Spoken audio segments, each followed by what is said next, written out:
The message given by the Buddha to the world more than 2000 years back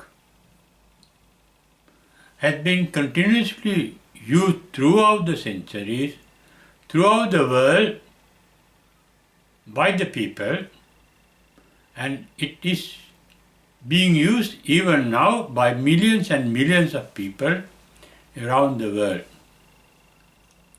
It shows the message given by the Buddha to the world has a practical value for the people. In fact, it is very useful to the humanity because it caters for the basic psychological need of all people.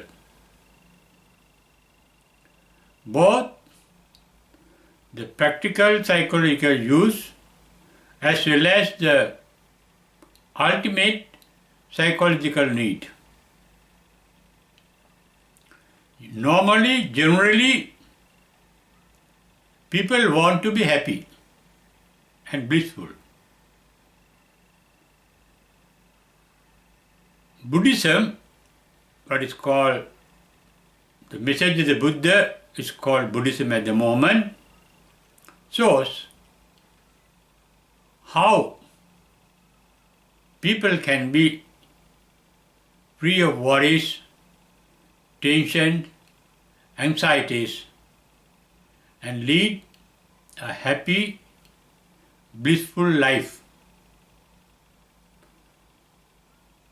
Thus, leading a blissful, happy life is a basic psychological need of all beings.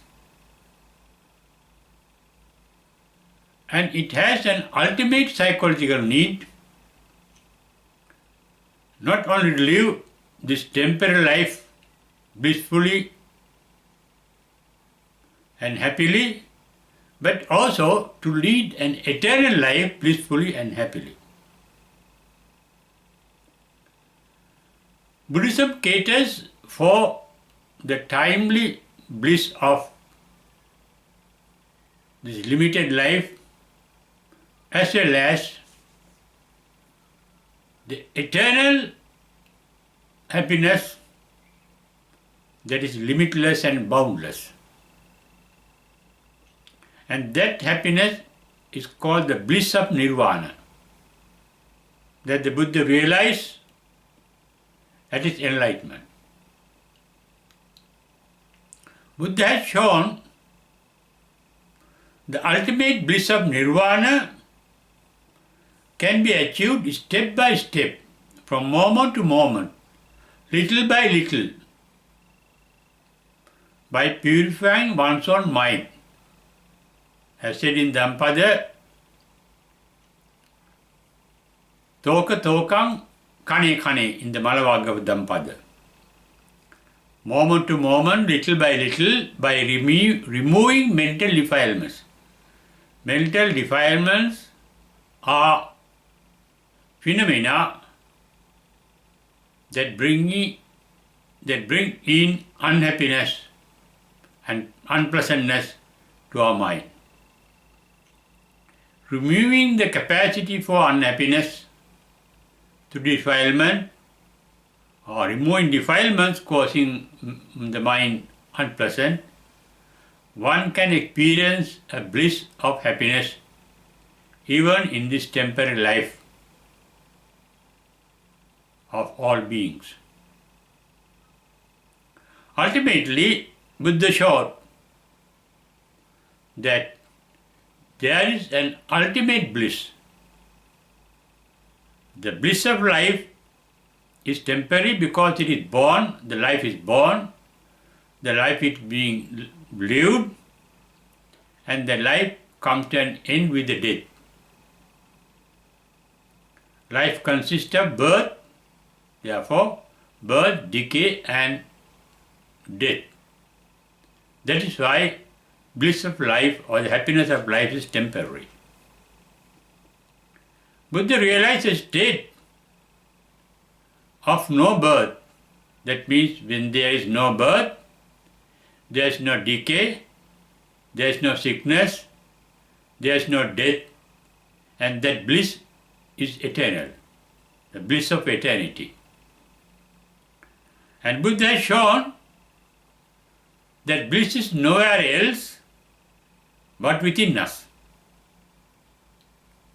In fact, the entire teaching of the Buddha is based on the Four Noble Truths, the four aspects of the Noble Truth that he referred to as dukkha, samudaya, nirodha, magga. Dukkha is translated in English as suffering. We all suffer mentally and physically. That is our suffering. And we suffer mentally mainly due to a mental cause. It's called as samudaya. Dukkha is the suffering. Samudaya is the cause of suffering. Buddha referred to the mental cause of suffering as our desire to end suffering and enjoy bliss. In fact, all desires lead to suffering. Because even if we were to fulfill a desire, that fulfillment is temporary. And even the life that we enjoy, that fulfillment is temporary. They cannot last long. Because life is subject to decay, sickness, and death. As I mentioned earlier, Buddha realized a technique of ending the suffering. That is called dukkha nirodha. Ending suffering is by ending the cause of suffering. And he has shown a path to end it. By purifying the mind, that defiles the mind, covering up or removing its original bliss. The original mind is pure. Enlightenment is realizing that original mind, the mind free of its present content. Presently, the mind contains thoughts and feelings. In fact, in the Buddha's first sermon called Dhammacakkappavattana Sutta, he mentioned thinking is the basic cause of suffering. And thinking is caused by our likes, dislikes and ignorance. That he referred to as raga, dosa, moha. Raga means attachment to things through our likes. Dosa means resentment of things through our dislikes. Moha is ignorance, not knowing the reality of life and everything that is contained in our life, that surrounds the life.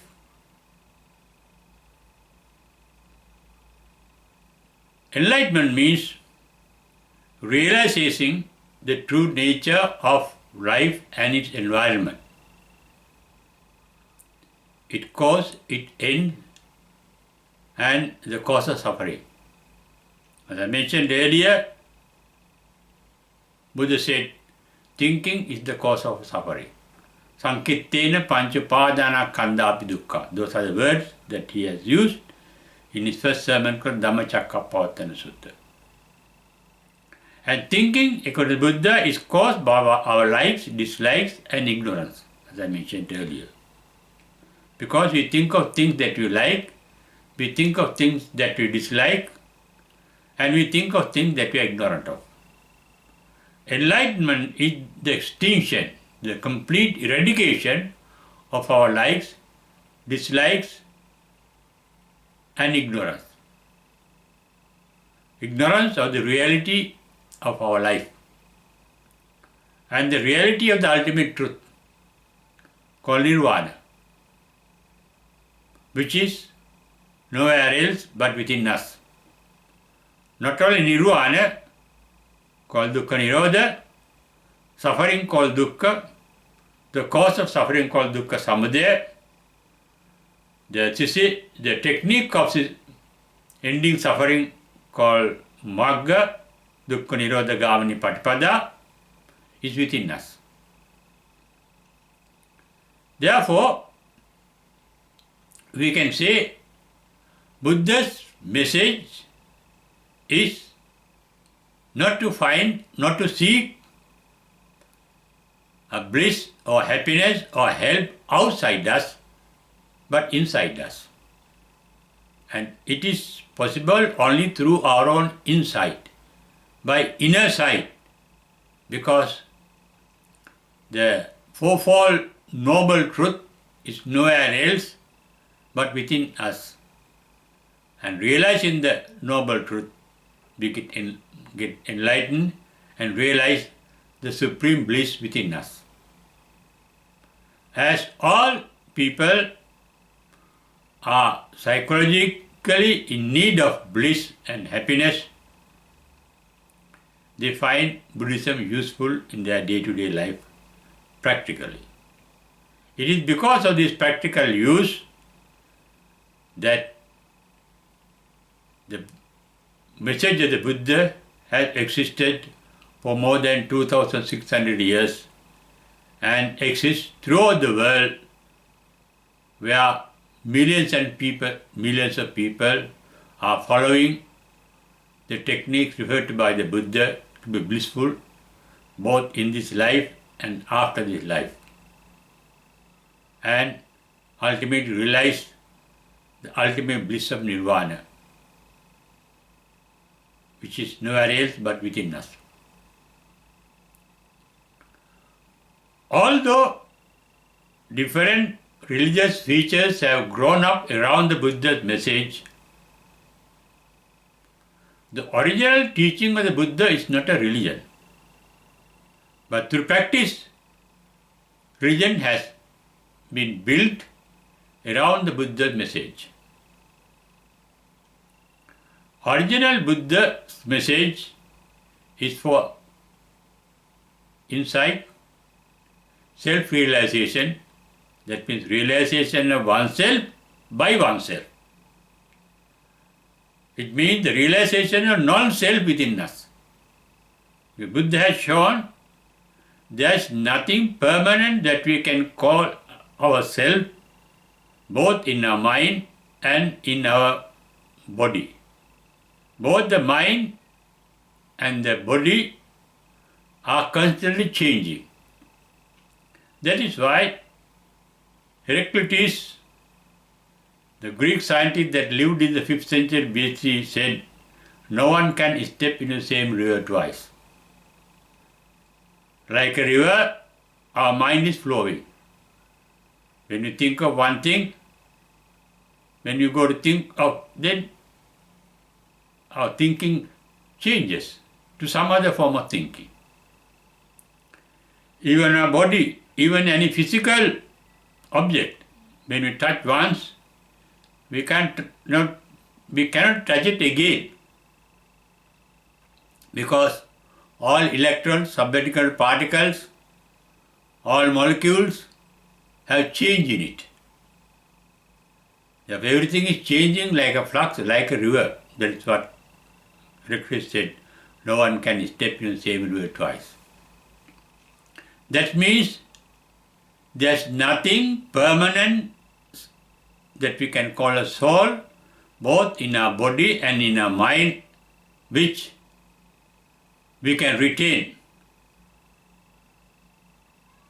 or which we can get rid of. There's nothing permanent. We cannot touch anything, or we can hold on to anything. If you can't hold on to anything, we can't throw away anything. Things are passing. Like clouds, they are passing away. It is by realizing this particular reality Buddhists, according to Buddha's message, enjoy bliss of life, accepting life as it is. In Buddhist language, it is called Yatha Bhuta Jnana Dasana. And the ultimate reality realized by the Buddha's message is nowhere else. According to Buddha, it is here and now. It can be seen here, it can be seen now. Sandittika means it can be seen now, verbal meaning. Sandittika, now.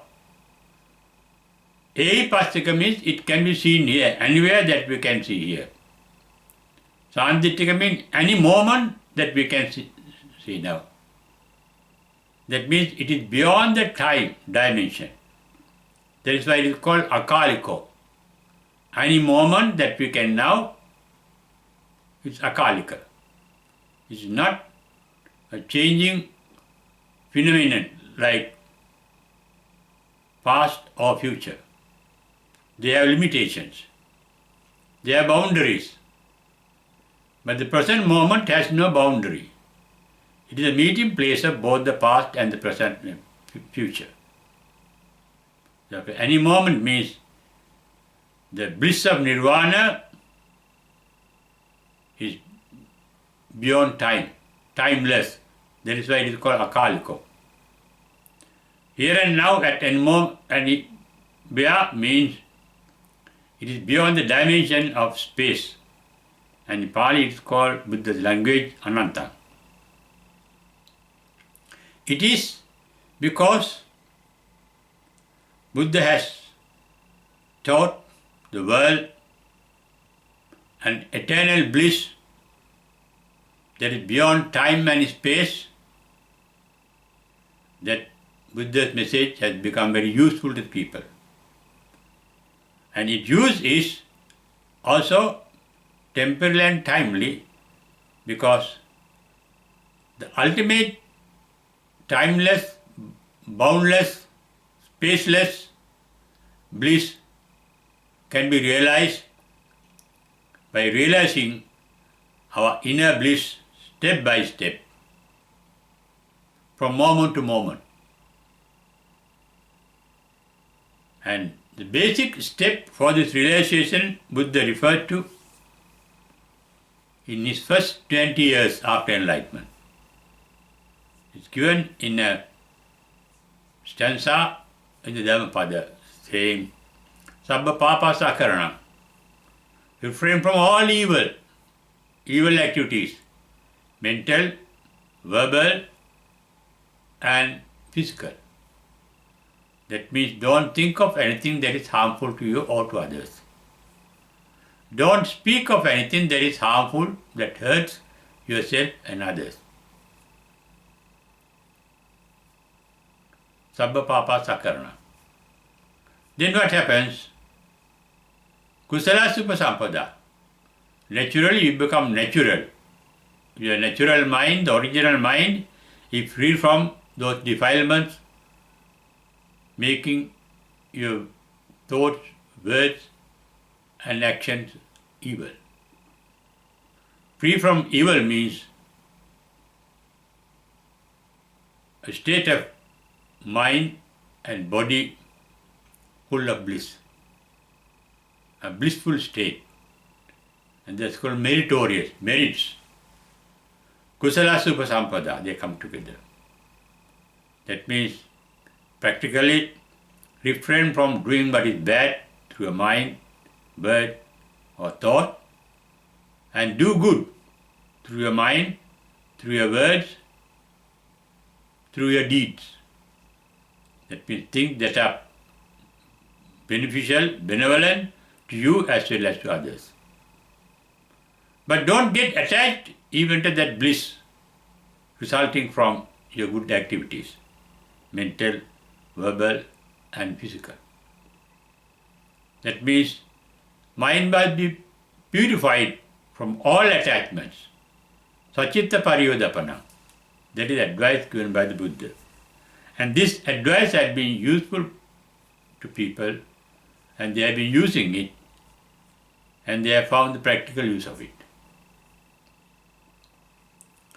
That means one can live like an enlightened one. In the Drona Sutta, Buddha said, he lives in the world, it's called an enlightenment because he lives in this world without resenting or without getting attached to it. Like a lotus that is born in the water, grown up in the water, fed by the water, but blossom apart from the water. Neither in touch with the water, or neither holding the water, or no getting rid of water, not running away from the water. Similarly, one can lead an enlightened life without running away from the society, facing the life as it is. To face the life as it is, Buddha said, Yatha Bhuta Jnana Dasana, see life as it is, see things as they are, and accept things as they are. Yatha Labha Samsuti. Because things happen naturally. For example, your birth is a natural event. Your getting old is a natural event. Your becoming sick is a natural event. Your death is a natural event. We have to accept the nature as it is. We have been in harmony with the nature, peaceful cooperation with the nature. That is the youthful way of life taught by the Buddha to be blissful. In fact, the ultimate reality, ultimate bliss is achieved not by doing anything, but by not doing anything. For example, when one is meditating, one refrains from all physical activities, intentional physical activities. Natural activities are going on inside the body, breathing in and out, perspiration, digestion, and so on, getting old. Those activities are natural. But doing nothing by the body or by the word, not speaking.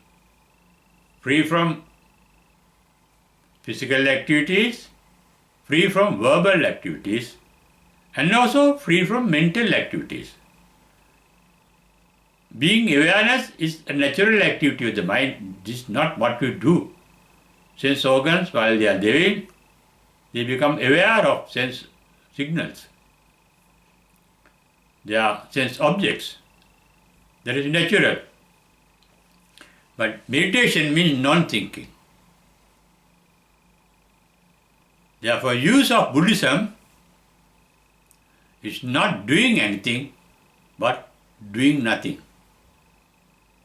And ultimately becoming nothingness.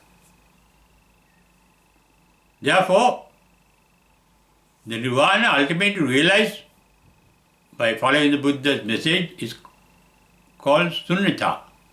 Sunyatva in Sanskrit, sunyata in Pali, or sunyata in Pali, meaning void, empty. In the Kevada Sutta of the Nikaya, Buddha says, there is nothing material in the nirvana, free of all material basic elements. In Pali they are called Patavi, Apo, Tejo, Vayu. We may call them solid, liquid and gas in modern science. There is nothing material, no matter in the nirvana. Therefore, there are no material objects called long, short, small, big, etc. Rasan, Digam, Anum, Tulam, and so on. Those are the words used by the Buddha. It is complete emptiness. Emptiness of what? Emptiness of the mind. That is the ultimate use of the message of the Buddha. Empty the mind of its content. Our mind contains nothing but thinking and feeling. The mind devoid of thinking and feeling is an enlightened mind. That is what Buddha said in his first paean of joy after enlightenment, Visankara gatan chitta. All thinking cease. No thinking means no feeling. But awareness is there. Sanya Vedaita. Sanya means sensory signals. The mind becomes aware of sensory signals, but do not think of them. And that is the shortest technique of enlightenment that the Buddha taught, an ascetic called Bahya in the Bahya Sutta. Thus, the use of Buddhism is resting, physically and mentally, doing nothing. We become tired of our activities. To make our life materially successful, we have to do a lot of things, mentally, physically and verbally. We have to activate our body and mind and words for material benefit, for material success, for material achievement. But the Buddha message is not for material achievement, but for spiritual achievement. The highest spiritual achievement is nothing but enlightenment. That is, being what you really are. But not seeking something outside you. Not searching for an eternal life with an almighty being in a heaven, which are only mental creations, which are based on belief. Buddha's teaching is not based on any belief. It is a religion of non-belief, non-faith, but a religion of insight. Insight into things with a scientific attitude, free from all prejudices. Dittin chanpagamma silava dastanena sampanno. That is the Buddhist discipline. That means use of Buddhism is to be scientific in your attitude. Observing, being observant, but without thinking. For material development, thinking is the basic need. For spiritual development, non-thinking. Therefore, use of Buddhism is a negative use, not a positive use. It is through negation that you can get enlightened one day by following the teaching of the Buddha, which can be used even day-to-day life, getting enlightened little by little. Enlightenment means seeing the reality little by little. Seeing the reality through observation, dittin chanpagamma silava, dasanena sampanno, seeing things as they are. Therefore, Buddhism has survived as a wise, intelligent way of life, facing things as they are, accepting things as they are, and being blissful and happy in this life, and also supreme blissful even after life, at the end of the life, even without getting enlightened. If you are blissful here, according to Buddhism, if you lead a good life, you are reborn in a very blissful state. But ultimately, you will realize any blissful state in any heaven is temporary. Therefore, you get detached from attachment to blissful life, even in heaven, and you get ultimately enlightened by realizing the supreme bliss of emptiness called sunyata or nirvana inside us.